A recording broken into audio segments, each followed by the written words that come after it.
নমস্কাৰ শ্ৰদ্ধাৰ দৰ্শকসকল আপোনালোক সকলোকে আমাৰ ইউটিউব চেনেল সমল সফুৰালৈ স্বাগতম জনাইছোঁ।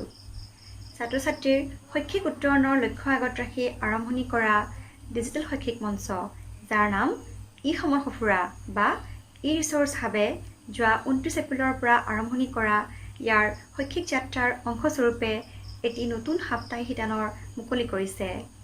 এই সাপ্তাহিক শিতানৰ নাম ৰখা হৈছে এই সপ্তাহৰ অতিথি।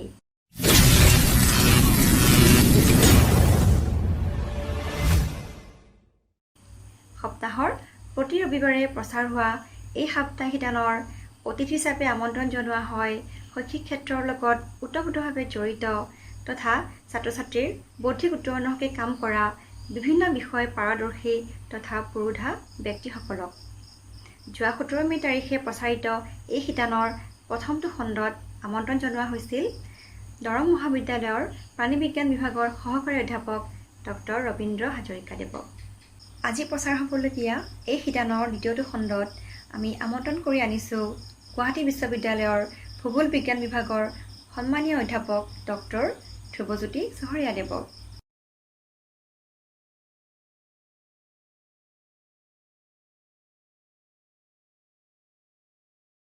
অতি কম সময়তে বিশ্ববিদ্যালয়ৰ অধ্যাপকৰ পদত অধিষ্ঠিত হোৱা ডক্টৰ ধ্ৰুৱজ্যোতি চহৰীয়া চিপাঝাৰ তথা দৰংবাসীৰ বাবে গৌৰৱৰ থলস্বৰূপ।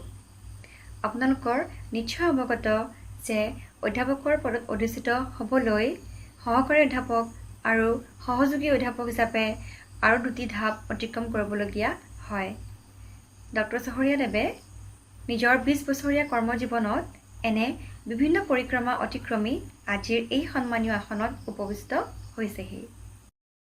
নিউজিলেণ্ড, শ্ৰীলংকা আদিকে ধৰি বিভিন্ন দেশ পৰিভ্ৰমী আন্তঃৰাষ্ট্ৰীয় পৰ্যায়ৰ সন্মিলন আদিত সফলতাৰে দিশক প্ৰতিনিধিত্ব কৰি ডক্টৰ ধ্ৰুৱজ্যোতি চহৰীয়াদেৱে নিজ গৃহভূমি হাজৰিকাপাৰাৰ লগতে সমগ্ৰ দৰং জিলা তথা অসমলৈ সুনাম কঢ়িয়াই আনিছে।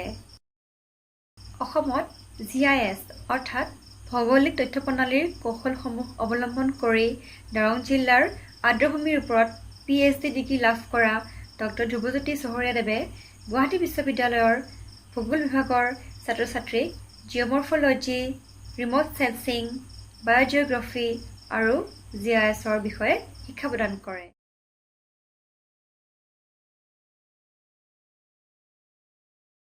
ডক্টৰ ধ্ৰুৱজ্যোতি চহৰীয়াদেৱে কেইবাখনো গৱেষণা পত্ৰ প্ৰকাশ কৰাৰ লগতে তেখেতৰ তত্ত্বাৱধানত কেইবাগৰাকী ব্যক্তিয়ে বিভিন্ন বিষয়ত গৱেষণা কৰি PhD ডিগ্ৰী লাভ কৰিবলৈ সক্ষম হৈছে।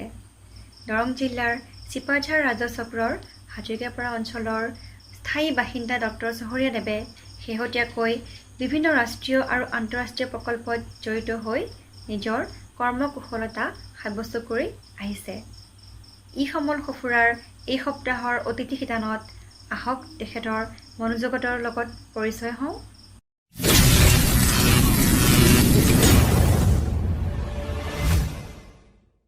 এই সপ্তাহৰ অতিথি শিতানত ডক্টৰ ধ্ৰুৱজ্যোতি চহৰীয়াই নিজৰ অনুভৱ ব্যক্ত কৰি থকা সময়ত শ্ৰদ্ধাৰ দৰ্শকসকলে তেওঁৰ সৈতে লাইভ চেটতো ভাগ ল'ব পাৰিব। অন্যহাতে অপিনিয়ন পলৰ জৰিয়তে নিজৰ ফিডবেক অৰ্থাৎ অভিমত দিয়াৰো সুযোগ লাভ কৰিব।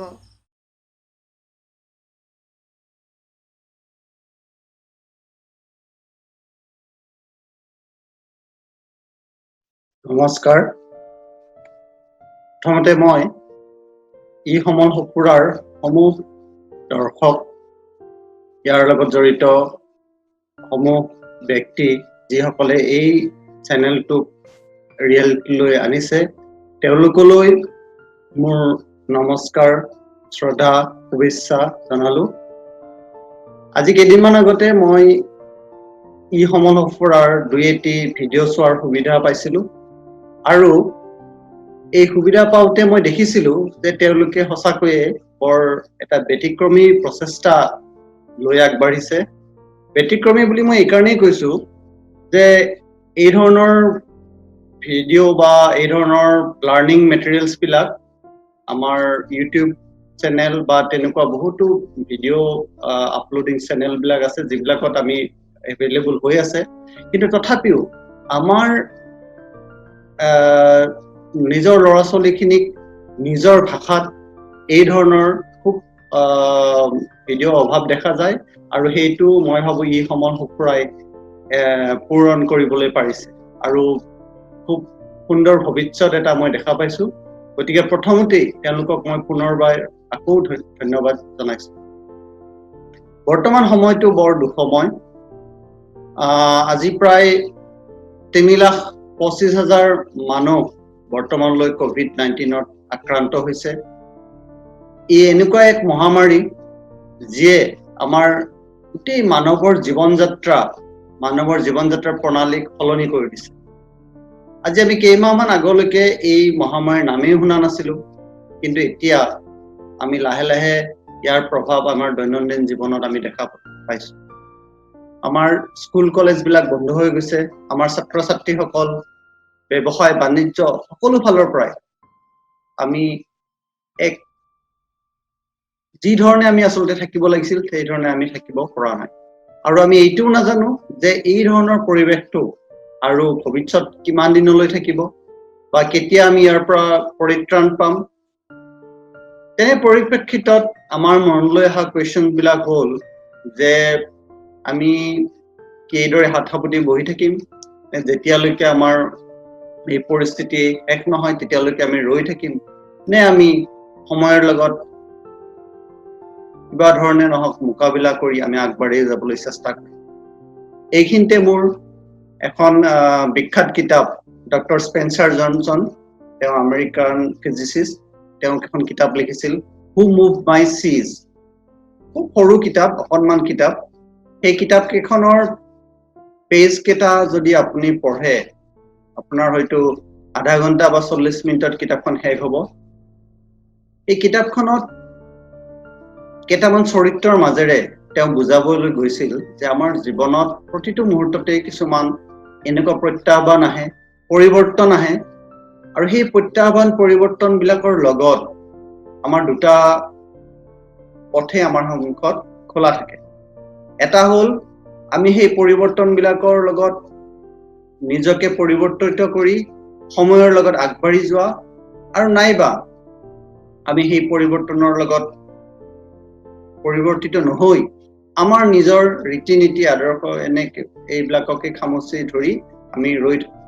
কিন্তু তেখেতে কৈছে যে আমি যদি সময়ৰ লগত কিছুমান নিউ স্কিল, নতুন ধৰণে আমি নিজকে সলনি কৰি নলওঁ, তেতিয়াহ'লে আমি যিটো মিছফিট বুলি কয়, অৰ্থাৎ সময়ৰ লগত আমি খাপ নোখোৱা ধৰণে ৰৈ যাব লগা পৰিৱেশ এটাৰ সৃষ্টি হয়।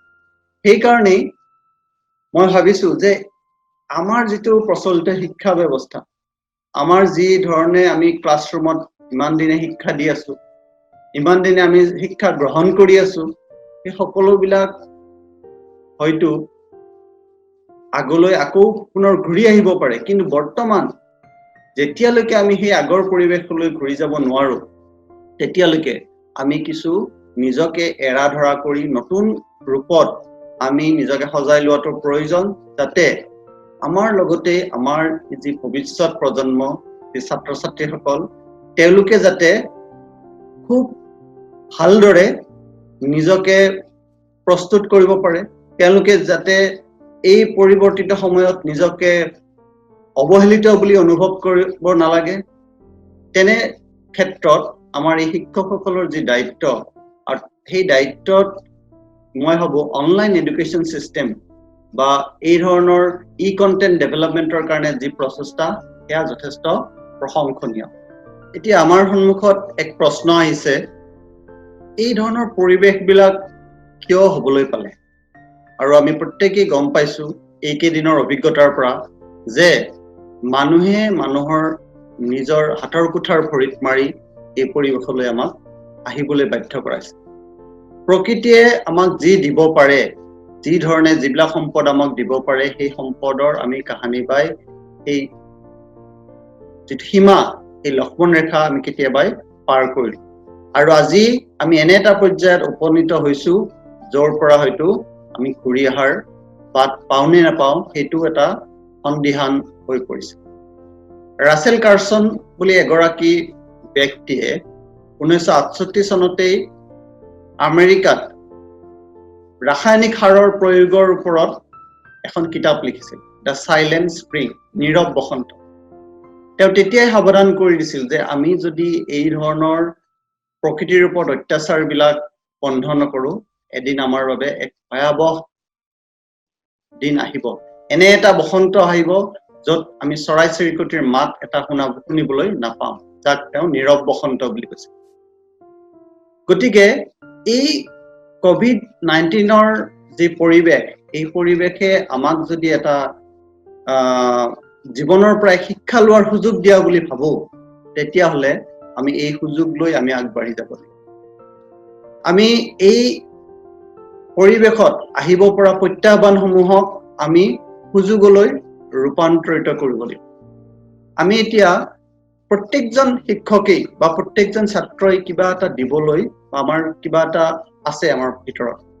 আমি নিজে নিজৰ যিখিনি আমাৰ শক্তিশালী আমাৰ ঠাই, অৰ্থাৎ বেষ্ট ৰিচোৰ্চ যিখিনি আমাৰ মাজত আছে, সেইখিনি কিদৰে আমি উজাৰি দিব পাৰো, তাৰ কাৰণেই আমি চেষ্টা চলাব লাগিব।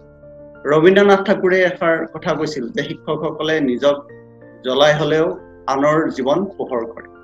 আৰু মই ভাবো এই সময়ত ইয়াতকৈ আৰু ডাঙৰ প্ৰত্যাহ্বান মানৱ জাতিৰ বাবে নাহে, আৰু শিক্ষকসকলৰ কাৰণেও এইটোৱেই মই ভাবো এটা বৰ ডাঙৰ সুযোগ, যি সুযোগত এই প্ৰত্যাহ্বান গ্ৰহণ কৰি আমাৰ নতুন প্ৰজন্মক ভৱিষ্যতৰ বাবে তৈয়াৰ কৰাৰ কাৰণে আমি চেষ্টা চলাম।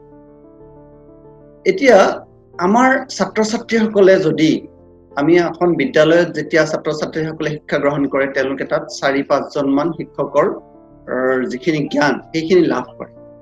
কিন্তু তাকে নকৰি যদি আমি এতিয়া গোটেই, মই দৰং জিলাৰ কথাই কৈছো, দৰং জিলাৰ গোটেই কেইখন প্ৰাথমিক শিক্ষা বা এই যিবিলাক শিক্ষক আছে, প্ৰত্যেকেই এজনে যদি এটাকৈ বিষয়ত এটা ভিডিঅ' আপলোড কৰে, মই ভাবো 100 জনে 100টা ভিডিঅ'ৰ যদি জ্ঞান আমাৰ ল'ৰা ছোৱালীয়ে কম্বাইনলি লাভ কৰিব পাৰে, তেতিয়াহ'লে সেইটো এটা তেওঁলোকৰ বাবে বৰ ডাঙৰ সম্পদ। মই জানো যে এই ভিডিঅ' বিলাকে আমাৰ ক্লাছৰুমত শিক্ষকৰ যি প্ৰয়োজন, সেই প্ৰয়োজনৰ অল্টাৰনেটিভ হ'ব নোৱাৰে, কিন্তু তেওঁলোকক বিপদৰ সময়ত যেতিয়া শিক্ষকজন লগত থাকিব নোৱাৰে, কিন্তু সেই সময়ত তেওঁলোকক কি কৰিব পাৰে, এই ভিডিঅ' বিলাকে তেওঁলোকক যথেষ্ট সহায় কৰিব পাৰে। আৰু মই ভাবো যে এই তেনেকুৱা লাৰ্ণিং এনভাইৰনমেণ্ট এইটো নহয় যে এই ধৰণেৰে অকল লাৰ্ণিং এনভাইৰনমেণ্ট আছে, বহুতো লাৰ্ণিং এনভাইৰনমেণ্ট অলৰেডি আছে। আমি সেই লাৰ্ণিং এনভাইৰনমেণ্ট বিলাকৰ পৰা আৰু বৰঞ্চ আমাৰ পৰিৱেশৰ চাৰিওফালে থকা যিবিলাক আমাৰ পৰিৱেশ, সেই পৰিৱেশৰ পৰাও কেনেকে আমি ছাত্ৰ ছাত্ৰীক শিক্ষা দিব পাৰো, সেইবিলাকো আমি ইয়াৰ মাজেৰে দিব পাৰিলে আমাৰ ভাল। আমাৰ যিবিলাক ৰিচোৰ্চ আছে ইণ্টাৰনেটৰ যুগত, ইণ্টাৰনেটৰ মাধ্যমত হওক বা আন যিবিলাক অনলাইন ৰিচোৰ্চ আছে, সেই ৰিচোৰ্চ বিলাকৰ আমি বহু ক্ষেত্ৰত নিগেটিভ চাইডটো আমি বৰ বেছিকে প্ৰচাৰ কৰো, কিন্তু তাৰ কিছু পজিটিভ চাইডো, অৰ্থাৎ যোগাত্মক দিশো যথেষ্টখিনি আছে। আমি আজি এনেকুৱা কিছুমান কিতাপ পঢ়িবলৈ পাইছো, যিবিলাক আমাৰ portable document file, PDF file কৰি অনলাইন আপলোড কৰি থোৱা আছে, যিবিলাক হয়তো আমি এতিয়া কিনিবলৈ গ'লে বা ক'ৰবাত বিচাৰি গ'লে বহুদিন লাগিব পাৰে লাইব্ৰেৰীৰ পৰা অনালৈ, কিন্তু সেইটো আমি PDF ফৰ্মত ডাইৰেক্টলি আমি ডাউনলোড কৰিব পাৰো, চাব পাৰো। বহুতো লাৰ্ণিং মেটেৰিয়েল আছে। মই কেইটামান সৰু এক্সাম্পল দিব বিচাৰিছো। ফৰ এক্সাম্পল, জিঅ'জেব্ৰা, স্ক্ৰেচ, ষ্টেলেৰিয়াম, এইকেইটাৰ নাম হয়তো আপোনালোকে বহুতে শুনিছে বা বহুতে শুনা নাই। এতিয়া আমাৰ ক্লাছ 1, 2, 3 বা অলপ তাতকৈ ওপৰৰ ক্লাছবিলাকতো যেতিয়া অংক পঢ়াওঁ, অংকৰ লগত বহুতো এনেকুৱা সৰু সুৰা টেকনিক আছে, যিবিলাক আমি কম্পিউটাৰ স্ক্ৰীনৰ পৰা আমি খুব সহজে ছাত্ৰ ছাত্ৰীয়ে বুজিব পৰাকৈ সেইবোৰ ডাউনলোড কৰি ল'ৰা ছোৱালীক বুজাব পাৰো। আপোনালোকে যদি জিঅ'জেব্ৰা এই ৱেবছাইটটো চাই, তেতিয়াহ'লে আপোনালোকে তাৰ পৰা আমি কি কি কৰিব পাৰো সেইটো আপোনালোকে নিশ্চয়কৈ বুজিব। ঠিক তেনেকে স্ক্ৰেচ নামৰ যিটো ৱেবছাইট, তাত সৰু সৰু এনেকুৱা ইণ্টাৰেক্টিভ ভিডিঅ' বিলাক আছে, যিবিলাকেৰে আমি আৰু নিজাকেও আমি সেইবোৰ বনাব পাৰো, যাৰ ফলত আমি ষ্টুডেণ্টক ইণ্টাৰেক্টিভ ৱেত আমি কিদৰে শিকাব পাৰো ঠিক তেনেদৰে stellarium.org নামৰ যিটো এপৰ ৱেবছাইট তাৰ দ্বাৰা আমি আকাশখন ৰাতিৰ আকাশখনৰ বিষয়ে ক'ত ক'ত গ্ৰহ নক্ষত্ৰৰ অৱস্থান আমি বিভিন্ন ধৰণৰ সেই অৱস্থানবিলাকৰ বিষয়ে ছাত্ৰ ছাত্ৰীক কম্পিউটাৰ স্ক্ৰীনত সেইবোৰৰ বিষয়ে বুজাব পাৰো গতিকে এই যে আমি ৰাতিৰ আকাশখন যিখন আমি কম্পিউটাৰ স্ক্ৰীনত আনি ল'ৰা ছোৱালীক দেখুৱাব পৰা তেওঁলোকৰ মাজত সেই যদি অনিসন্ধিৎসু ভাৱটো যদি আমি যোগাই তুলিব পাৰো তেওঁলোকৰ সেই বিজ্ঞান ভিত্তিক মাইণ্ডটো যদি আমি গঢ় দিব পাৰো তেতিয়াহ'লে মই ভাবো সেয়া আমাৰ কাৰণে এটা বৰ ডাঙৰ কন্ট্ৰিবিউশন তেওঁলোকৰ কাৰণে দিয়া হ'ব এতিয়া আমাৰ যিকোনো এটা এই কন্টেন্ট এটা ডেভেলপ কৰিবৰ কাৰণে আমি আমাৰ what will be the first step প্ৰথম আমাৰ কামটো কি হ'ব কন্টেন্ট মানে আমি ধৰক তাত বহু ধৰণৰ কথা আমি বুজাব পাৰো যেনে text image graph chart map diagram audio' video' interactive আৰু ইনফোগ্ৰাফিক্স এই গোটেইবিলাককে একেলগে আমি কন্টেন্ট বুলি কওঁ এতিয়া কন্টেন্ট বিলাক আমি যেতিয়া ডেভেলপ কৰিম তাৰ কাৰণে আমাৰ যিসকলে অলৰেডি সেই বিষয়ত ট্ৰেইনিং লৈছে বা জানে তেওঁলোকৰ কাৰণে বিশেষ সমস্যা নাই তেওঁলোকে যথেষ্ট কৰিও আছে বহুত কিন্তু বহুতো এনেকুৱা শিক্ষকো আছে যিসকলে ধৰকচোন এই নতুন টেকনলজি বা এইবিলাকৰ বিষয়ে নাজানে কিন্তু মই ভাবো যে তেওঁলোকে যদি এতিয়াও সেইখিনি কথা শিকিবলৈ আগ্ৰহ কৰে আমাৰ এতিয়াও দেৰি হৈ যোৱা নাই কাৰণ শিকাৰ কোনো মই ভাবো ৰাইট এজ বুলি একো কথা নাই যিকোনো মুহূৰ্তত যিকোনো আৰু বিশেষকৈ এতিয়া মই ভাবো যে আমাৰ শিকিবলৈ যিটো সুযোগ এটা আগতকৈ বহুত বেছি বাঢ়িছে মই এইকেইদিনত বন্ধৰ মাজত মই প্ৰায় 3টা মান বিশেষ কোৰ্স মই নিজাকে কৰিছো তাতে যিবিলাক কথা মই আগতে পঢ়িব পৰা নাছিলো বা বিভিন্ন সুযোগ পোৱা নাছিলো মই অনলাইন কোৰ্সৰ দ্বাৰা মই এইকেইদিন কৰিছো আৰু সেইটোৱে মোক ইমান বেছি স্যাটিসফ্যাকশন এটা দিছে যে মই ভাবো যে কৰবাত সেইখিনি মই আকৌ মোৰ ছাত্ৰ ছাত্ৰীসকললৈ সেইবোৰ মই আকৌ দিব পাৰিম ঠিক তেনেকে আপোনালোকেও ভাবো যে এই আমাৰ যিবিলাক চাৰিওফালে থকা লাৰ্নিং মেটেৰিয়েল আছে সৰু সৰু এটা পাৱাৰ পইণ্ট এটা কেনেকে বনাও বা তাৰ পৰা কেনেকে আমি সেইবোৰ ছাত্ৰ ছাত্ৰীক দিও বহুতো আজিকালি এপছ ওলাইছে যিবোৰ এপছৰ দ্বাৰা আমি এই কথাবিলাক আমাৰ কথাবিলাক ৰেকৰ্ড কৰি ছাত্ৰ ছাত্ৰীলৈকে দিব পাৰো বা বিভিন্ন ধৰণৰ সেই কথাবিলাক আমি শিকিব লাগিব আৰু সেই কথাবিলাক শিকি আৰু যিখিনিয়ে জানে তেওঁলোকৰ পৰা শিকি লৈ হলেও আমি যদি দিব পাৰো মই ভাবো আমাৰ ছাত্ৰ ছাত্ৰীসকল যথেষ্ট উপকৃত হ'ব আৰু আমিও কিবা এটা তেওঁলোকক দিব পাৰিছো বুলি এটা সন্তুষ্টি লাভ কৰিব পাৰিম এটা উদাহৰণ মই আপোনালোকলৈ আগবঢ়াব বিচাৰিছো এটা সময়ত আমাৰ টিভিটো আমাৰ সমাজত লাক্সাৰি আছিল 1983 ওয়াৰ্ল্ড কাপৰ সময়ত যেতিয়া ইণ্ডিয়ালৈ টিভি প্ৰথম আহিছিলে তেতিয়া কোনেও ভবা নাছিল যে টিভিটো এদিন মানুহৰ ঘৰে ঘৰে টিভি এটা অত্যন্ত প্ৰয়োজনীয় বস্তুৰ দৰে হৈ পৰিব আজি কিন্তু হেতু আমি কোনেও টিভিৰ কথা আলোচনা নকৰে ঠিক তেনেকুৱাকৈ অনলাইন এডুকেশ্যন সিস্টেমটো আজি আমাৰ বাবে বৰ আচহুৱা যেন লাগিলেও এদিন হয়তো এনেকুৱা দিন আহিব যে বা এনেকুৱা এটা সময় আহিব ভৱিষ্যতৰ কাৰণে যে আমি বহু কথা আমি অনলাইন এডুকেশ্যনৰ মাজেৰে আমাৰ ছাত্ৰ ছাত্ৰীক শিকাবলগীয়া হ'ব পাৰে যদি তেনেকুৱা এটা দিন আহে তেতিয়াহ'লে আমি ভাবো যে তাৰ কাৰণে আমি আগতীয়াকৈ প্ৰস্তুতি লোৱাটো ভাল আগতীয়াকৈ যাতে আমি নিজকে প্ৰস্তুত কৰি ৰাখিব পাৰো নিজকে বিভিন্ন ধৰণৰ পৰিৱৰ্তন বিলাকৰ প্ৰতি আমি নিজকে সজাগ হৈ থাকিব পাৰো আৰু আমাৰ ভৱিষ্যত প্ৰজন্ম যাৰ কাৰণে আমি এই কাম কৰি আছো তেওঁলোকৰ বাবে এক সুন্দৰ ভৱিষ্যত থৈ যাব পাৰো এইখিনি আশা কৰি মই আপোনালোকক পুনৰ ধন্যবাদ জনাই মোৰ বক্তব্য আৰু ক'বলগীয়াখিনি সামৰণি মাৰিছো নমস্কাৰ